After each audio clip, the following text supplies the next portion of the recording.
नमस्कार दोस्तों, आप सुन रहे हैं कार्यक्रम बदलाव का आगाज। लड़कियों और महिलाओं के खिलाफ होने वाली हिंसा को रोकने के लिए चल रहे इस कार्यक्रम में आपका स्वागत है। दोस्तों, हमारे समाज में एक कहावत मशहूर है, करे कोई भरे कोई, यानी अपराध कोई करे लेकिन उसकी सजा किसी और को भुगतनी पड़ती है। ऐसा ही कुछ हुआ ममता के साथ। ये उनका बदला हुआ नाम है। आनन फानन में हुई शादी के बाद ममता दहेज के लोभियों के हाथों घरेलू हिंसा की शिकार हुई। मैं रहती थी ऊपर, जो घर था वो मेरा कमरा था वो ऊपर की था और खुला हुआ था। तो जब वो लोग मारने की कोशिश करते थे तो ये कहते थे कि नहीं इसको ऊपर नहीं नीचे लेके आओ, अगर ऊपर मारोगे तो ये चीखेगी चिल्लाएगी, पड़ोसियों को पता चल जाएगा। तो जिसकी वजह से वो मुझे नीचे ले आते थे, तब वो मुझे मारते थे। पति ने मारपीट की, न्याय के लिए अदालतों के चक्कर काटे और अपने आसपास हर किसी के ताने सहे। हर बार सजा ममता को ही झेलनी पड़ी। जिस लड़की को अगर अपने पति के साथ नहीं रहना होगा तो वो शादी ही क्यों करेगी? शादी के मंडप से नहीं चली जाएगी। हर चीज होती है। अब समाज मुझे ही क्यों दोष दे रहा है, उनको क्यों नहीं दोष दे रहा है? तो मुझे तो बस इतना ही समझ आया है कि जो जितनी गंदी तरीके से पेश आएगा समाज उसको एक्सेप्ट करेगा। क्यों? सामने वाले पे जितनी जल्दी हावी हो जाएंगे ना, उतनी जल्दी सामने वाले को दबा लेंगे। ममता की शादी 6 साल पहले हुई थी। वो किसी और से शादी करना चाहते थे, वो उसको पसंद करते थे वो, लेकिन फर्क इतना था कि वो कास्ट में सेम नहीं थी, तो इस वजह से वो खुल के उससे शादी नहीं कर सकते थे। दूसरा था ये कि जो मेरे ससुराली पक्ष थे उनका तकरीबन बहुत कर्जा था बैंक की तरफ से, क्योंकि मैं अपने माता पिता की एक अकेली लड़की हूँ, तो इस चक्कर में उन्होंने मुझसे शादी की थी। लेकिन उनके पति और ससुराल वालों का इरादा कुछ और था।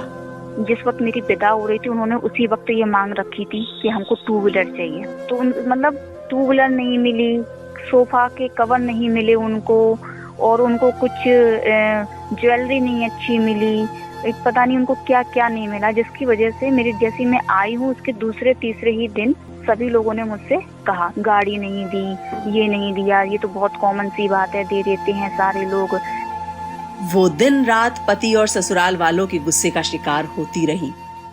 मारना पीटना, और जो उनके हाथ में लग जाता था वो मुझे मारते थे।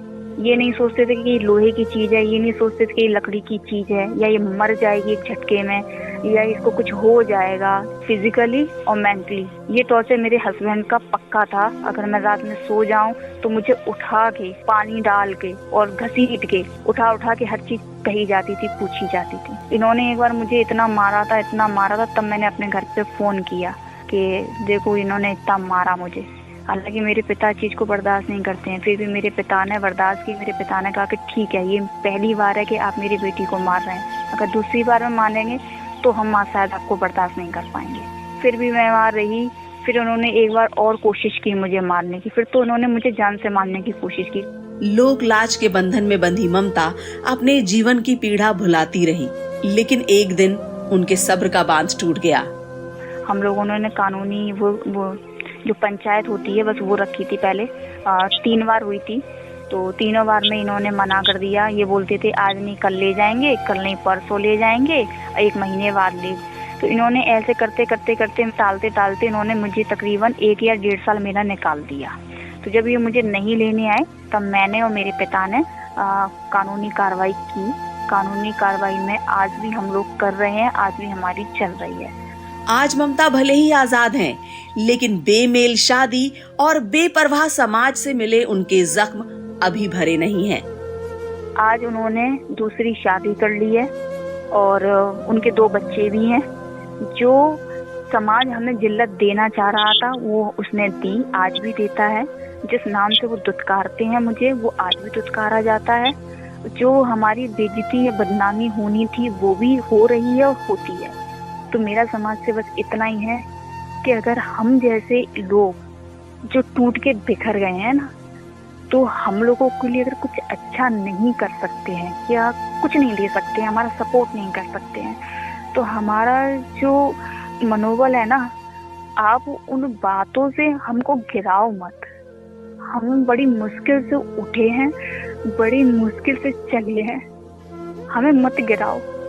ममता नहीं चाहती कि जो दर्द उन्होंने सहा वो और लड़कियां भी झेलें।